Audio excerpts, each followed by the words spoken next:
안녕하세요. 돈 되는 상식입니다. 최근 감염병으로 인하여 어르신들의 외출 및 사회생활이 힘들어지면서 자가격리 또는 노인복지관과 경로당 등의 이용시설이 제한되고 이용하지 못하고 있는데요. 어르신들의 사회적 단절로부터 힘들어하시는 분들에게 도움이 될 만한 제도가 있어서 소개해 드리도록 하겠습니다. 바로 노인 맞춤 돌봄 서비스라는 제도인데요.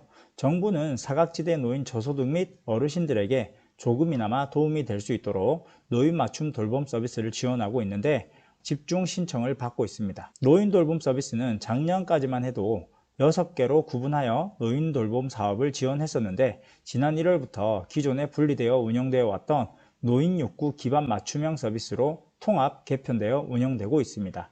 작년까지만 해도 노인 돌봄 기본 서비스, 노인 돌봄 종합 서비스, 단기 가사 서비스, 독거노인 사회관계 활성화 사업, 초기 독거노인 자립지원 사업, 지역사회 자연연계 사업으로 구분하여 운영되었는데 6개 사업 중 하나라도 해당이 된다면 다시 재신청이 불가하였는데 올해부터는 제도가 통합 개편되면서 중복으로 지원이 가능해졌습니다. 그럼 신청 방법과 지원 자격 등에 대해 한번 알아보도록 할게요. 시청 전 구독과 좋아요 꼭 부탁드릴게요. 구독과 좋아요는 영상 제작에 힘이 됩니다.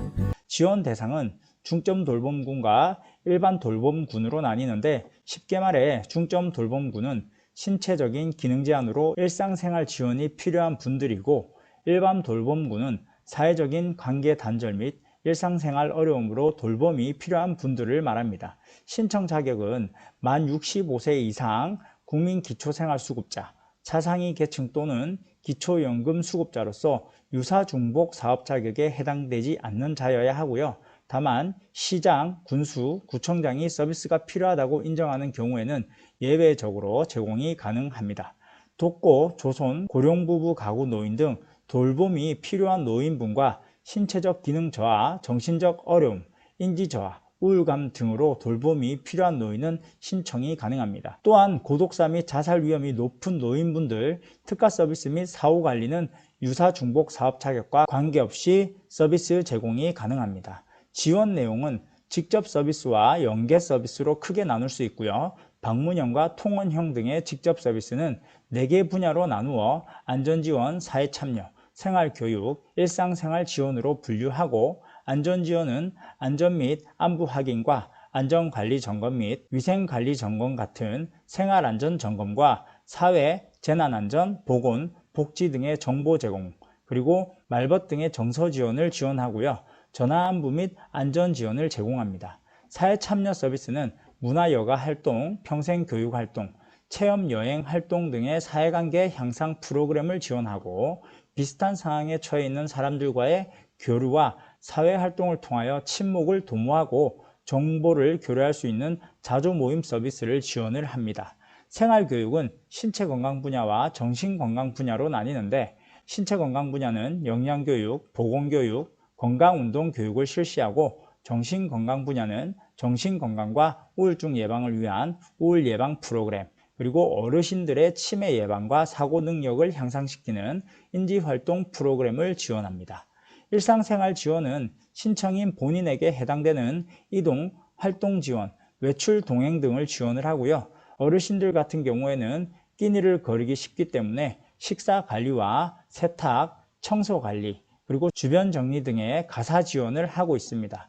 연계 서비스는 민간 후원 자원으로 특화 서비스, 사후관리 서비스를 제공하고 생활지원 연계, 주거 개선 연계, 건강지원 연계, 기타 서비스를 지원을 하는데요. 특히 노인 맞춤 돌봄 서비스는 대상 중 사회관계가 취약하거나 우울감이 높은 어르신의 경우 특화 서비스로 자살 예방, 우울증 완화를 위해 은둔형 집단과 우울형 집단을 분류하여 개인별 상담 및 사례 관리를 통한 정서 지원 프로그램도 제공을 합니다. 은둔형 집단 필수 프로그램과 우울형 집단 프로그램은 우선 개별 상담을 진행한 이후에 나들이 문화체험 같은 외부 활동과 자조 모임 등을 진행하고요. 중도 탈락자 사후관리, 지역사회 자연연계 서비스 등을 제공합니다.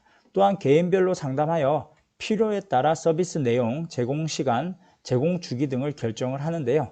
그럼 신청은 어떻게 할까요? 신청 방법은 방문, 전화, 우편, 팩스 등으로 가능하고요. 신청 장소는 서비스 대상자 거주지 읍면동 주민센터에서 신청하시면 됩니다.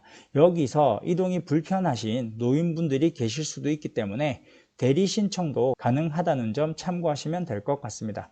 그럼 기타 자세한 문의는 보건복지부 상담센터 129번으로 문의하시면 되고요. 노인 맞춤 돌봄 서비스는 신청을 한다고 해서 모두 다 서비스를 받으실 수 있는 건 아니고, 신청 후에는 수행기간에 서비스 대상 선정 조사가 이루어지고 시, 군, 구의 승인을 통해 대상자 선정 여부가 결정되며, 대상자로 선정되면 안전지원, 사회참여, 생활교육, 일상생활 분야의 다양한 서비스를 직접 받거나 연계하여 제공받을 수 있습니다. 그리고 이런 제도를 받으시는 분들 중 중복수급을 물어보시는 분들이 많으신데요. 지금 설명드리는 사업과는 중복에서 지급받을 수 없으니 참고하시면 될 것 같습니다. 국가유공자 재가복지 지원 서비스, 특별헌금, 급여, 가족요양비, 재가급여, 시설급여, 장애인 활동 지원 서비스, 가사 간병, 방문 지원 사업을 받으신 분들은 중복으로 지원이 불가하다는 점 참고하시면 될 것 같습니다. 그럼 오늘은 노인 맞춤 돌봄 서비스에 대해서 말씀드렸는데요.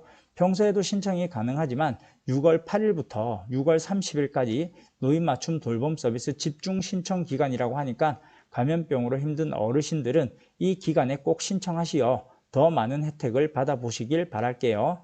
거동이 불편하시거나 주변에 도움이 필요하신 분들은 노인 맞춤 돌봄 서비스를 신청하시어 도움의 손길을 받으시길 바랍니다. 그럼 오늘 영상은 여기까지 할게요. 좋아요, 구독 꼭 부탁드리겠습니다.